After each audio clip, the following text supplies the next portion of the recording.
എന്താ ഇത് നോക്കിക്കുന്ന മാമന്റെ മോളെ കല്യാണം. അപ്പഴേ നമ്മൾ കല്യാണത്തിന് പോയിട്ട് വരാം. കല്യാണത്തിന് പോയ സമയത്ത് ഫോട്ടോ എടുക്കാൻ നിൽക്കുന്ന പെണ്ണിന്റെ അവസ്ഥ അങ്ങനെ ഞാൻ ആലോചിക്കുന്നു. അതൊക്കെ ആലോചിച്ചിട്ട് നമ്മളെ ഫോട്ടോ എടുക്കാൻ വിളിച്ച് നമ്മൾ ഫോട്ടോ ഒക്കെ എടുത്ത് കഴിഞ്ഞതിന് ശേഷമാണ് നമ്മൾ ഫുഡ് കഴിക്കാൻ മതി. അതൊക്കെ കഴിഞ്ഞ് ഫുഡ് കഴിക്കാൻ പോയ സമയത്താണ് ഒടുക്കത്തെ ചൂടും. അങ്ങനെ ആ ചൂടത്ത് ഞങ്ങൾ എന്താക്കി ഫുഡൊക്കെ വാങ്ങി ഫുഡ് കഴിച്ച് പെണ്ണിന്റെ ഫോട്ടോ എടുക്കൽ കാണാൻ വേണ്ടിയിട്ടാണ് അവിടെ പോയിരുന്നത്. സംഭവം ഫാനിന്റെ ചോട്ടിൽ ഇരിക്കാൻ വേണ്ടി പോയതാണ്. അമ്മാതിരി ചൂടല്ലേ, ചൂടത്ത് കരിഞ്ഞു പോകും. ആ ചൂടത്ത് ഞങ്ങൾ എന്താക്കി കുറച്ച് ഫോട്ടോസ് എടുക്കാനായിട്ട് പുറത്തേക്ക് ഇറങ്ങിപ്പോയി.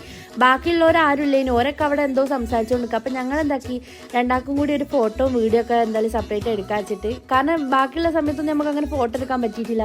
അപ്പം ഇന്നെങ്കിലും ഒരു ഫോട്ടോ കിട്ടണമെന്ന് വെച്ചിട്ട് ഞങ്ങൾ എന്താക്കി ഫോട്ടോ എടുക്കാൻ വേണ്ടി കുറച്ച് അങ്ങോട്ട് നല്ല ബാക്ക്ഗ്രൗണ്ടുള്ള ഒരു സ്ഥലം കിട്ടിയില്ല. അപ്പം കിട്ടിയെന്ന് വെച്ച് ഞങ്ങൾ എന്താക്കി സന്തോഷിച്ചിട്ട് ഞങ്ങൾ എന്താക്കി നേരെ കല്യാണമൊക്കെ കഴിഞ്ഞ് ഞങ്ങൾ എന്താക്കി ജസ്റ്റാത്തൊക്കെ ഡ്രസ്സ് എടുക്കാൻ വേണ്ടി പോകാനിട്ട് അങ്ങനെ ഡ്രസ്സ് എടുക്കാൻ വേണ്ടിയിട്ട് ഞങ്ങൾ നേരെ എസ് ഭാരത് പോയി. സംഭവം ഞങ്ങൾ സെലക്ട് ചെയ്യാൻ കൊണ്ടുപോയതാണെങ്കിലും ഞങ്ങൾ അങ്ങോട്ടും ഇങ്ങോട്ടൊക്കെ താരപര നടത്തിയിരുന്നു. അത് കഴിഞ്ഞ് 2 അവിൽ മിൽക്കും കുടിച്ചിട്ട് നേരെ അങ്ങ് വീട്ടിൽ പോയി. അപ്പം ഇന്നത്തെ വീഡിയോ ഇത്രയൊക്കെ ബൈ.